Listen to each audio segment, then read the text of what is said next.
Something strange is happening on YouTube.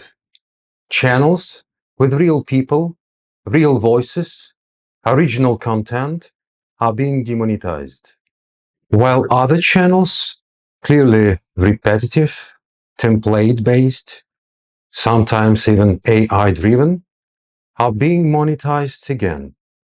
I've spent last few months trying to understand why. And the deeper I go, the less it makes sense.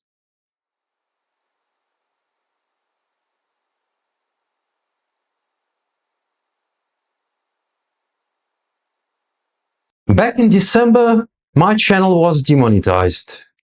The reason was inauthentic content. At the time, I tried to make sense of it. Maybe YouTube was targeting faceless channels. Maybe mass-produced content. Maybe automation. That would make sense. To be fair, I didn't focus on video. My background is in audiobooks. Like many creators in this space, I focused on sound, on acting, on the voice. The video part was simple. Not automated, not AI generated, but simple. And at that moment I thought, maybe this is the reason. Because around the same time, YouTube started talking more and more about low-quality, mass-produced content. Content generated at scale.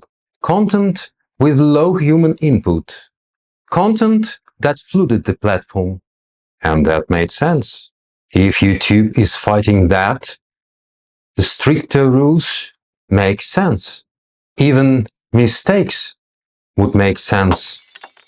In fact, even YouTube leadership is openly talking about this. Focus on, the proliferation of low quality content, what some people refer to as AI slop. And there we want to make sure that our recommendation systems can deal with it. And we're going to treat it based on our track record of being able to do that around things like clickbait, low quality, repetitive content. You should expect to see a lot more investment from YouTube. So I thought I understood the pattern, at least for the moment. But then I found contradictions. So if that's the goal, to reduce low effort, mass-produced content, then why are channels like this are recently restored, while the channels like mine are still rejected? Let me show you something. This is a channel that was recently demonetized for inauthentic content, and then remonetized after public attention. Now look at this. This is my channel. Over 100,000 subscribers. Every video features me on camera. Every recording is done manually by me.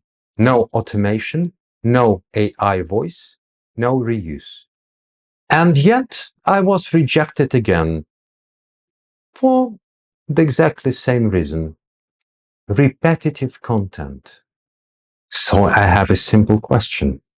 What exactly is the difference? Because visually, that channel looks far more templated than mine. And I'm not saying they should be demonetized. I'm glad they got their monetization back. But this creates a much bigger question. If two channels can look like this and have totally different outcomes, then what is the actual rule? Because YouTube never provided a single example. No specific video, no timestamp, no explanation, just a generic label, inauthentic content.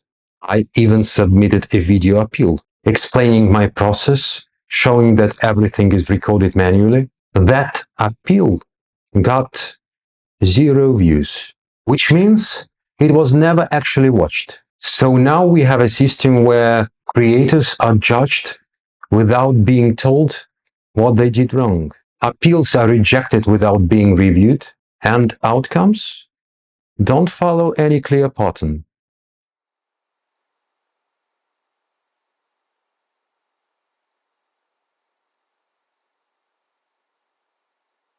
But there is another part of this situation that almost nobody talks about. Demonetization happens instantly, no warning, no transition period, no chance to adjust anything. In my case, it was losing around 2,000 euros, money that was already earned. And about half of that amount came from channel memberships, from people who subscribed specifically to me, not to YouTube, but to my work. And none of that was refunded, not to me, not to the viewers who chose to support the channel.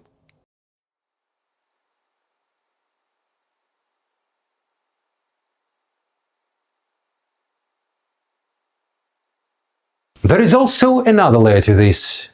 In March, another channel, a family channel, was demonetized, not for its content, but for its connection to my main channel, which leads to a very strange conclusion. As a creator, I am not restricted in one format. I'm effectively prevented from monetizing on the platform at all, even when the content itself fully complies with YouTube policies.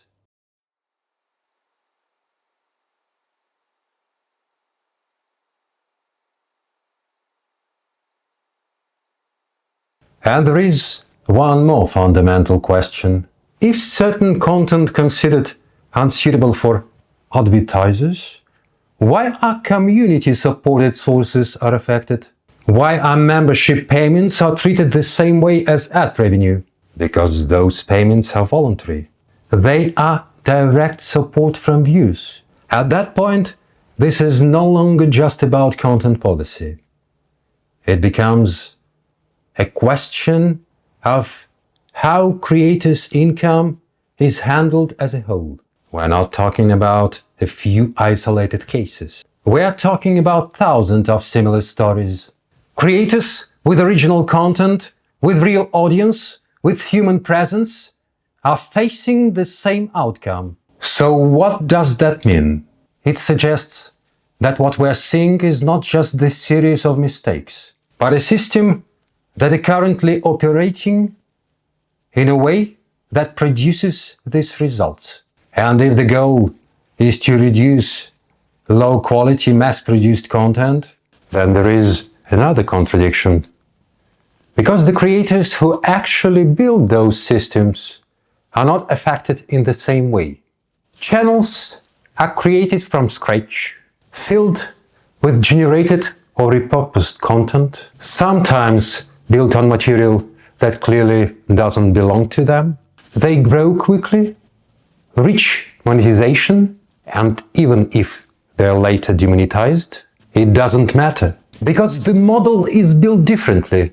Disposable channels, replaceable channels, a system where losing one channel is simply part of the process. And in that environment, the only creators that are really exposed are those who are building something long-term, something personal, something which they put their soul in, something tied to their personality. So the question is no longer just what is repetitive content. The real question is what kind of creators does this system is actually favor, and what kind of creators it makes vulnerable. Because right now it feels like the system is not filtering out bad content. It is filtering out the wrong type of creators. And if that's the direction that things are moving, then we need to ask what happens to creators who are trying to do it right. I'd really like to hear your perspective on this, whether you are a creator or just a viewer. How does this look from your side? Have you seen similar cases? Have you noticed channels being demonetized without clear explanation? Do you think the current system is actually working?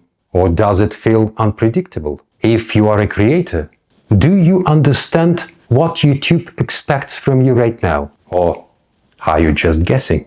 And maybe the most important question, what content do you think this system is actually encouraging? I'll be reading the comments And I really want to understand how widespread this is. Because if this is happening at scale, then this is no longer just an individual problem.